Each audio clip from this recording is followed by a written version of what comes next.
Hayigsoon maayong adlaw o maayong gabi.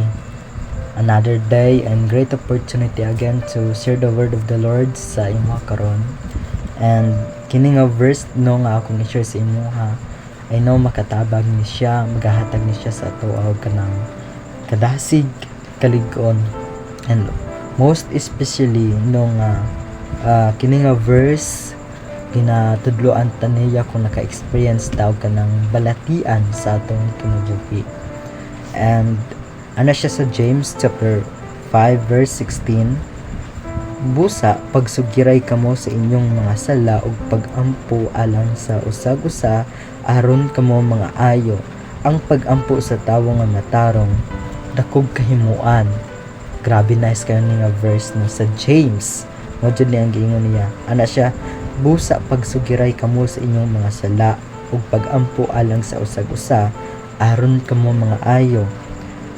Ang pagampo sa tawo nga matarong dakog kahimuan, which means di ay no ang atong kinabuhi kinahanglan jud nato i-confess pud sa ato ang kanang mga co-believers kung unsa ang ato ang mga nabuhat nga sala, no, kung unsa jud ang ato ang kanang mga mistakes nga nabuhat.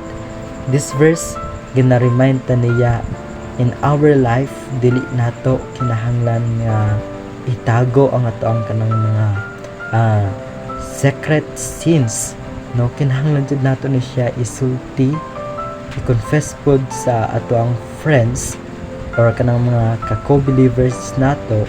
It because no basin matabangan ta nila how to handle of our situations, no, how to let go our sins, no, kung unsa ang atong pagabuhaton. Sometimes magud ang friends nato usahay sila ang makatabang sa ato. That's why if natay ka ng mga ginataguan nga sala, no, kinahanglan jud nato ni siya i-confess. Ana gani siya no pagampo sa usag-usa aron kamo mga ayo.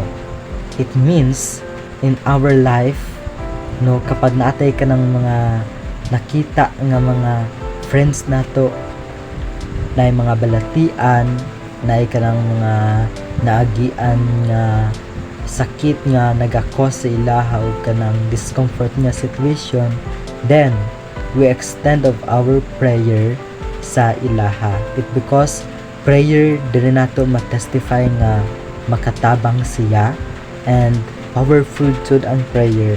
It because no kay ang pagampo sa adunay pagtuo sa Ginoo dako kayo ni siya kahimuan. And even this verse gina-declare niya no nga ang prayer jud makatabang. That's why brothers and sisters, kung naakay ka ng balatian, mag-request kag prayer sa mga friends no nga adunay pagtuo sa Ginoo or mga friends ni mga Christians. And kung naakay nabuhat nga mga private sins no nga ikaw red jud ang kanang naga-suffer ni ana, then gusto na nimo siya i-let go, maybe pwede na nimo siya i-share sa imong friends. It because sometimes ang friends nato makatabang sa ato.